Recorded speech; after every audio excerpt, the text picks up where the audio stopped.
All right, let's step back in time. I'm talking way back, over 200 years ago, to western Pennsylvania. The year is 1813. Now, you might know the War of 1812 is raging around this time, but for most people, their lives aren't really defined by big battles. Nope, it's all about the rising and the setting of the sun. So, let's get into it. Before we get into the thick of it, I want you to think about something for a second. What was your biggest chore when you were, say, 13 years old? Was it mowing the lawn, maybe doing the dishes, walking the dog? Just get that picture in your head. Hold on to it, because it's going to be important as we meet the person we're talking about today. Okay, so now meet Henry Carringer. He's 13, living out in Sandy Creek Township, Pennsylvania, in a community of German immigrants. And for Henry, well, his chores weren't just chores. They weren't just tasks to check off a list. They were literally the gears that kept his family's entire world from falling apart. The stakes couldn't be higher. So let's start in the summer. This was a season of just relentless, non-stop work. Every single second of daylight was a resource you just couldn't afford to waste. And this is how Henry's day starts. There's no alarm clock, no gentle wake-up call. It's his father's voice, cutting through the dark pre-dawn air. And let's be clear, this wasn't a suggestion. It was a command. It was the starting gun for a race against the sun. I mean, just look at this schedule. Take it in. We're talking about a 16-and-a-half-hour day. A day that's almost completely filled with hard physical labor.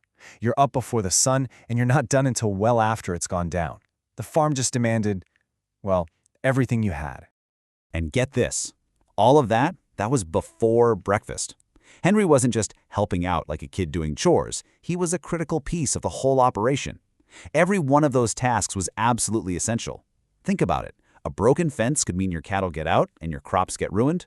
Forget to feed the pigs? That could seriously mess with your family's food supply for the entire winter. The pressure was real. Okay, so after a quick, hearty breakfast, it was straight out to the fields. And at just 13 years old, Henry was expected to grab a scythe and keep right up with his father and his older brothers. This was more than just work, you know? It was a point of pride. It was him proving he could pull his weight, that he could contribute like a man. In the afternoon, the focus kind of shifts. You move from the big, heavy production stuff to more maintenance and prep work. But don't think for a second that this was any less important. The work was never, ever done. Tending the family orchard, for instance, that wasn't just about having some nice fruit. It was about making sure you had enough apples for cider and apple butter to actually get you through the long winter. But then, winter comes. And when winter arrives, the entire world changes. The sun, which was your partner all summer, is now this distant, weak thing in the sky. And the focus, it shifts completely. It's not about growth and production anymore. It's about pure, simple survival. So, the day starts a bit later, which I guess is a small mercy, but look at how much earlier it ends. The biting cold and the long nights just forced everyone indoors. The entire rhythm of life had to change. Now, these chores might sound simple on paper, right? But just try to imagine doing them in the freezing dark. Every single task is 10 times harder. Hauling water means you're slipping on frozen ground with icy buckets. Milking a cow, that's just agony with frozen hands. It was a genuine battle against the elements, every single morning. You know, with less demanding work in the fields, winter did offer one rare opportunity, a chance for some schooling. But this was not school like you and I think of it. It was called a subscription school, and it was basically a community effort. Families would pool their money to hire a teacher, but only during the winter months when the kids could actually be spared from the farm. And this gets to the absolute core of what education was back then. It was 100% practical. You didn't learn to read for the fun of it. You learned to read so you could understand a business contract. You learned ciphering, what we'd call arithmetic, so you could calculate crop yields and prices. Every single lesson had a direct, immediate, real-world use. During those long winter afternoons and evenings, the fireplace basically became the center of the universe. It was a workshop, it was a classroom, and it was your TV, all rolled into one.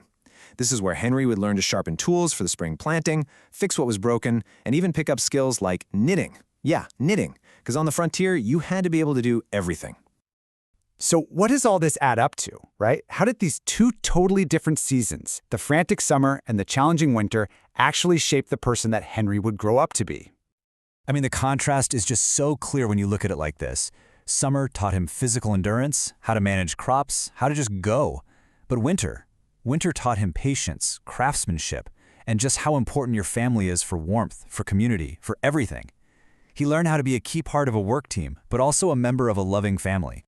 And really, that's the whole point. This endless cycle of work, learning, and survival, it wasn't just something Henry had to get through. It was a machine. It was an engine that literally forged his character. It taught him responsibility, resilience, and the ability to think ahead. So, what was the result of this kind of upbringing? Well, for one, he inherited 150 acres from his father. But here's the thing, he didn't just get a plot of dirt. He got the knowledge, the grit, and the character he needed to make that land actually thrive. And from there, he built his own legacy. He and his wife Sarah raised 10 children. Think about that. The young boy who learned how to keep a farm alive became the man who could provide for this huge family, passing on all those same values he learned growing up. In the end, Henry's story isn't about one single heroic moment. His success was built on the foundation of thousands of days, just like the ones we've just walked through. It was the daily rhythm of life in 1813 that created the man who would succeed for the next 66 years of a pretty remarkable life. And that kind of brings it all back to us, doesn't it? Our daily routines look totally different from Henry's, of course, but they're shaping us just the same, day in and day out. So the question is, what kind of character are our routines building in us? It's definitely something to think about. Thanks for joining me.